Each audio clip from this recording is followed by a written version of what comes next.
दोस्तों, यूक्रेन ने रूस पर ड्रोन से किया है घातक हमला।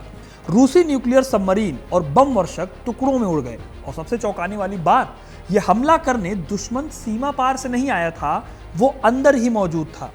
यह सिर्फ एक और ड्रोन हमला नहीं है, रूस ने इसे पर्ल हार्बर से भी कंपेयर किया है। यह एक ऐसा सिक्योरिटी लैप्स है जिसने क्रेमलिन को अंदर तक हिला दिया है और बाकी दुनिया के लिए भी यह एक वेकअप कॉल है। सूत्रों के हिसाब से ये ड्रोन हमले एक बहुत ही शातिर और प्लान्ड सैन्य अभियान का हिस्सा थे जो 18 महीने से ज्यादा समय से चल रहा था। इस ऑपरेशन का नाम रखा गया ऑपरेशन पावुटिना, द स्पाइडर्स वेब। पावुटिना एक यूक्रेनी शब्द है जिसका अर्थ है मकड़ी का जाल। और ये नाम कितना उपयुक्त है क्योंकि ये सिर्फ एक हमला नहीं था, ये एक जाल था, सावधानी से बुना गया जाल। इसे बड़ी खामोशी से अंजाम दिया गया और इसका निशाना था रूस। इस हमले में हुए नुकसान की संख्याएं चौंकाने वाली है। रूस के 90 टॉप बम वर्षकों में से 40 से अधिक या तो नष्ट हो गए या क्षतिग्रस्त हो गए। और रूस की एक परमाणु पनडुब्बी को भी कथित तौर पर निशाना बनाया गया है। और ये सब नुकसान यूक्रेन ने कम लागत वाले FPV ड्रोन के झुंड से किया, जिन्हें रूसी क्षेत्र के अंदर से ही लॉन्च किया गया था। इस ऑपरेशन की कॉस्ट बहुत कम थी, अनुमान के हिसाब से लगभग $25,000। और इसमें रूस का नुकसान कितना किया? शुरुआती आकलन के अनुसार कहा जा रहा है कि रूस को इस हमले से 7 से 8 बिलियन डॉलर के बीच का नुकसान हुआ। जरा इसे समझिए, $25,000 के इक्विपमेंट से रशिया के अरबों के हाईटेक सैन्य संपत्तियों को नष्ट कर दिया गया। लेकिन ये ड्रोन इतने अंदर तक कैसे पहुंच गए? उन्हें क्रेटों में छिपाकर ट्रांसपोर्ट ट्रक्स में भरकर 4,300 किलोमीटर से ज्यादा की दूरी तय करके रूसी मेन लैंड में ले जाया गया। कुछ ट्रक हमलों के बाद पकड़े भी गए, लेकिन तब तक नुकसान हो चुका था। और यहीं से बात और भी गहरी हो जाती है। सूत्रों का सुझाव है कि इस काम के लिए मोल्स का इस्तेमाल किया गया। मोल्स यानी कि वो लोग जिन्हें पैसे दिए गए और बदले में उनकी लॉयल्टी बदल दी गई।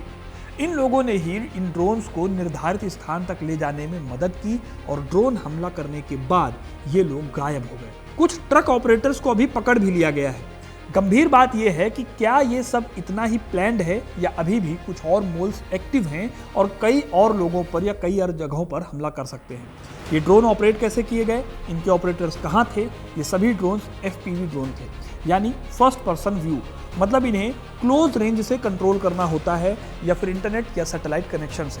इसके ऑपरेटर शायद यूक्रेन में भी नहीं थे, वो इन्हें सैटेलाइट के थ्रू संचालित कर रहे थे, जो कि संभवतः स्टारलिंक जैसे कनेक्टिविटी के माध्यम से ये कहीं से भी, यहाँ तक कि अमेरिका से भी ऑपरेट या कंट्रोल किए जा सकते थे।